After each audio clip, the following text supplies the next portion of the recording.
What you watching? We have a MCU series to talk about. Let's talk about it right now. This is Marvel MCU title release order number 28. We're on episode 2 of this show called What If. We learned about this one last week. We saw what if Peggy Carter was the first Avenger. It was lukewarm. We didn't feel that great about it. This week, a very special episode, what if T'Challa became Star-Lord? We're talking about T'Challa, the Black Panther. You know him from the MCU. And yes, indeed, this isn't Chadwick Boseman. His voice just sounded good. Oh, man. It was strange and special to hear him back again in the MCU as that character. And man, I'm just gonna say it right out of the gate. This thing, first of all, this image comes at us from Sports Kita here. Really nice shot here, Chadwick T'Challa as Star-Lord. And I want to go around the room and see what happened. I want to talk about the story. This one, I'm gonna say off the bat, I had so much more fun than the first one. This is a wild ride. I can't wait to talk about the story a little bit. Andy, I'll look at you. How'd you feel about this one compared to the first one? Loved it. Probably twice as good, honestly. Mm-hmm. I would. Yeah, we should maybe do week by week ratings on these. I don't know. Yeah, I mean, because they're independent stories. All right, and what would you rate what if Peggy Carter became the first Avenger? Let's do it real quick. Round table. 2.3. Ditto. That's around a 2.3. 2.2. Yeah. All right, what would we give this one? 3.2. What about you? Probably 3.0. 3.1. Good. Cut it. All right, let's wrap up the show. That's it. All right. Well, all right, so you enjoyed it. PC Mike, how'd you feel about this I one? enjoyed it. Obviously, I like getting your rating out of the way. I still felt like it was a little choppy. A little bit. Little choppy here and there, and some things like, I don't know, just kind of like thrown in. It was too quick for this one. Yeah. We know we talked about Peggy Carter being quick, but this one even, I thought there could have been so many more layers to this one. Yeah. But, I mean, overall, I like seeing the characters. I like seeing Thanos in a different light. Yeah, let's do it. Let's just talk about the Yeah. story of this one. Oh, So, yeah. all right, what if? All right, so this is a big, what if? Because, all right, in Guardians of the Galaxy, what happens is it's Chris Pratt. What's his name? I just blanked. Star-Lord. Yeah, but what's his name in the? It's Peter Quill. Peter Quill. Peter- Duh. That's your. It's my guy. It's my guy. I got his jacket around here. He's taken from Earth. If spoiler alert for all the MCU, he's taken from Earth because Yondu, played by Michael Rooker, picks him up because he's hired by Ego, a celestial god played by Kurt Russell. It's his half-god son, Peter Quill. And that was the whole reason he got picked up. Did he pick up the wrong one? I guess I kind of missed that. This part. is why this is the biggest issue I have about What If, is about how things change and so drastically. I mean, they picked up Peter Quill in Missouri in 1984, and in this, because of what the difference is, Yondu sent someone else to go get this kid for him in this reality. Whereas in what they said, the Watcher, so just to set the premise again, the Watcher is telling you stories of different realities. The reason that this timeline was different was because Yondu, a blue-faced guy played by Michael Rooker, which that was him in the show. He was good. He was great. He delegated picking up this kid to two of his goons. Sean Gunn Taserface. and Taserface comes back from Guardians 2. Same voices. Kraglin is the other guy's. Sean Gunn's name, right? I think it is. Kraglin sounds right. Kraglin, yeah. Both of those guys were there.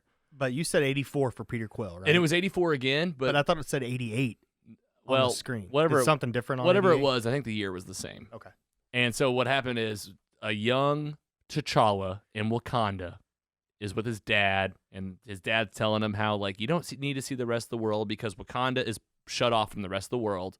And a young T'Challa is like, but I want to go out there, Dad. And he runs out of the castle. It's late at night. He's out in a field. He leaves the perimeter, the protection of Wakanda. You got to get him out of there if you're going to be picked up because it's a giant fortress over this city. They pick him up.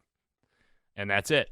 And they tell him that Wakanda was destroyed. That was my other big thing. I was like, T'Challa would go back.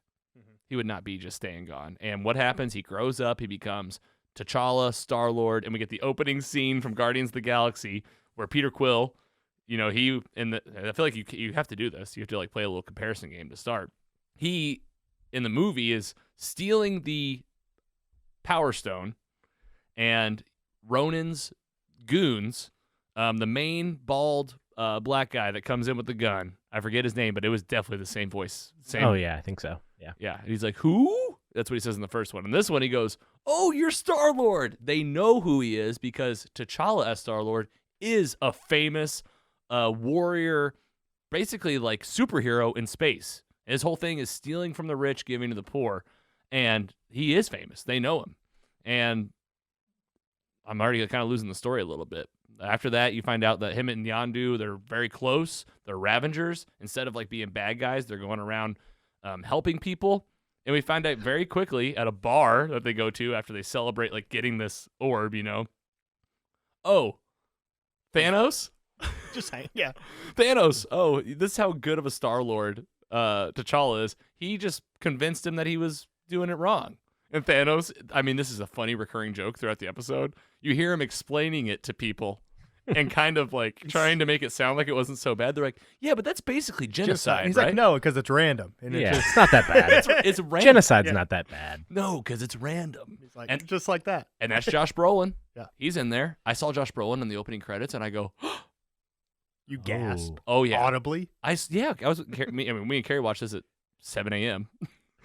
And I saw Get that. up, get up, I was get like, Thanos is in this. I was like, this is gonna be crazy, but not the Thanos I was expecting. No. Kind Drax, No of Drax. snapping. That was bartender, not Dave Bautista. not Dave And Bautista. he is not happy about it. Wasn't even asked. Nope. Well, supposedly, I was watching a YouTube video from Emergency Awesome today, where they do breakdowns of each episode of all the Marvel shows. Probably best ones I've ever heard beside our own. But Nice. anyways, he said something about that it was his agent's fault and there was miscommunication. I didn't literally look up any further info on that. I don't know how you screw that up. Yeah, because I this mean- guy that played Drax wasn't bad, but I mean, you No. needed Dave Bautista in there. Yeah, Um, it's like you a also- 1 minute. He could have done that on like called in and said the line and Yeah. then be done. You can do it. It's so easily. You also have Nebula in here with long blonde hair. Looks like a rocket. That was Karen Gillan, I'm gonna Was it? guess, because it sounded just Yeah. like her. I think you're right. I'm trying to think what happened. Like, there's some funny stuff that happens at that bar about them. Like, they're kind of recapping all of Star-Lord, T'Challa Star-Lord's big adventures. And, like, essentially what's happened here is he's a much, much better version of this Star-Lord than Peter Quill. He's a better criminal. He's, like, not a criminal, Yeah. I think is what happened. He's, like, this... Like Robin Hood. He's basically Robin Hood criminal. Yeah, steal from the rich, give to the poor. And the big story here is, okay, they want to steal. This is where it got kind of like a weird mission. This is a weird mission. Using the Power Stone to save people, basically. Yeah, they're going to take the Power Stone to the Collector, who is played by Benicio del Toro, Mhm. which that was him. His Yep. name was in the credits. And in the other movies, Guardians of the Galaxy, he's kind of like Helper. he's just a nobody. He's just a Yeah. collector. He's on Nowhere, that celestial being's head. He's just a guy that collects stuff. In this, he's the new big bad. Thanos, Yeah, the he's big the big bad. bad guy. And he's buff and he's like giant. He's It's got everything. he's cool got thing. he's got all of it. And the plan is take the orb there, fake a trade, and then steal this root that can essentially make a dying planet into a thriving planet. Right? Yeah, And much. while they're there, a lot happens. One, we see Howard the Duck again. It was He the was planet. cool. It was a planet of Yeah. the pink people. The pink people. Yeah, so it's the girl that was at the collector with Yeah, the collector, his and then assistant. also in That was her. That was her Guardians. voice. Yeah, in Guardians, when Peter Quill goes back to a ship after stealing it, and there's the pink girl in there Mm-hmm. that she just like pops up, and he's like, "Oh yeah, I forgot you were in there."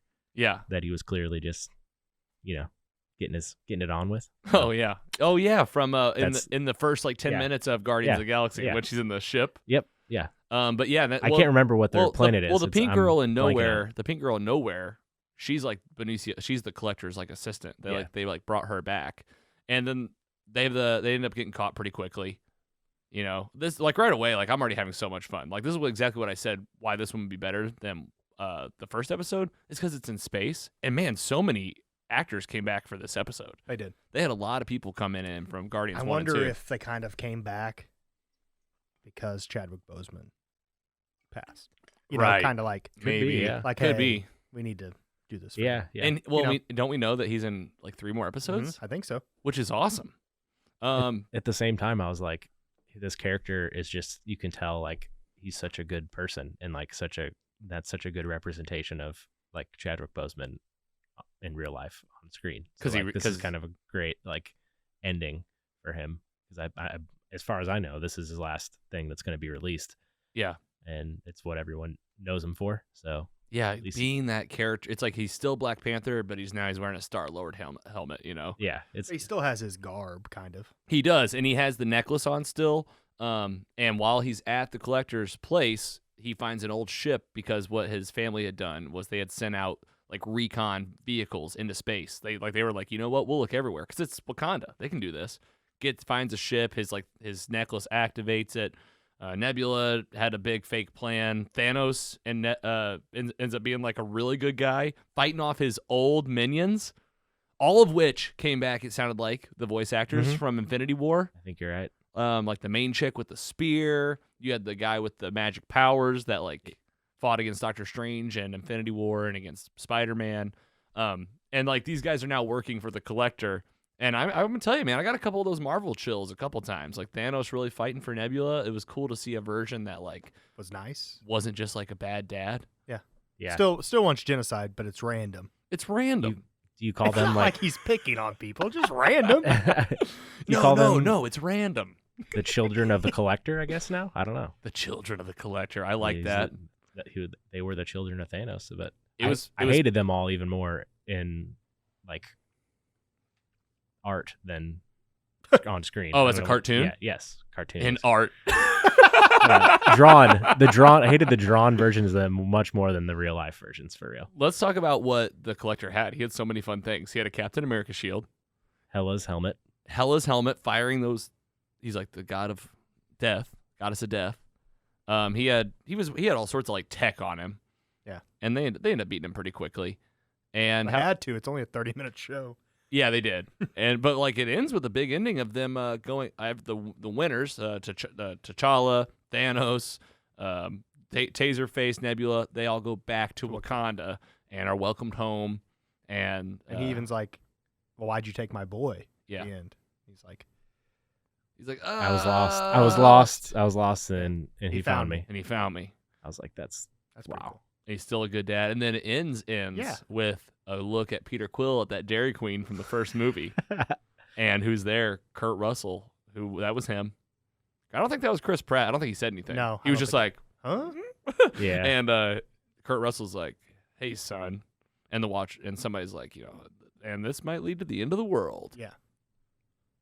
See ya, Earth. Pretty good. I had a good time. I loved It it. was quick. It was in and out. I feel he is a little choppy. I also feel like the mouths talking Yeah. are not lined up so great. Wouldn't it be wild if What If just like ended the timeline that we know, and like What If is what ended and then the multiverse. Well, I was thinking like, What what if? What's going to happen with the show? I don't think anybody knows. Yeah. What if these are actually all like connected and there's going to be a story that it all leads to? That would be great. Shows have done this before. Shows that do kind of one-off stories, and then they all end up playing a big role, right? Like it all is kind of leading towards something. I mean, the first episode ended with Peggy Carter hooking up with Nick Fury, like in her future. So it's like that's a setup immediately, and it's like, okay, maybe these are coming together. Either way, can't wait to see more of this character and more episodes. This one definitely gave me higher hopes. It was better. It was way better. Yeah. And I'm excited for episode 3. And they're quick and easy. I mean, yeah, they're fun watches. This one was a fun watch. Anything else that we're forgetting from this one? I think that was pretty much it. It was pretty fun. We talked about Howard the Duck. Yep. Yeah. We did. He was drinking a lot. You know who we didn't see in here who I would hope is we didn't see Gamora. Nope. Like we saw the rest? Well, we didn't see Rocket or Groot, but like you wouldn't because they were always off on their own. Yeah. But Gamora, you would think that she'd be in there. Probably see him in other episodes. That's what makes me think, are they saving people for other episodes? And like if you see people in 2 different episodes doing 2 different things, then We had this. you'd budget, think we it's can't- different like universes or multiverses or whatever. But like if this is all the same within the same one, we could potentially see interaction between the episodes. Who knows? Or they could connect. I have no clue, but just guessing. All Maybe right. they have some tricks up their sleeves. They might, and I can't wait to see what they do. Well, we'll watch it next week on Wednesday. Every Wednesday, these are coming out. 9 of them. That's 2 of them down. What If animated series on Disney Plus. If we didn't say that, go check it out, and we'll be talking about the next one and the rest. You can find this in our MCU library at mostlysuperheroes.com/MCU, listed there in our preferred watch order with connections, ratings, isolated clips where you can go in and you can watch our review of Iron Man. You can watch our review of the Infinity War, Endgame. All of them are in there, and we're talking about everything that's coming out this week, next week, and for the next, how many more years, Andy? They're going to keep making MCU stuff. Ever? Forever. Yeah, hopefully. They got like 20 more to go, and we're going to be talking about all of it. Go check it out at mostlysuperheroes.com. Before we get to the meat, switching universes, going over to DC, talking about Titans. It premiered Season 3 on HBO Max. But first, we're going to take a quick break. Stick around. We'll be right back.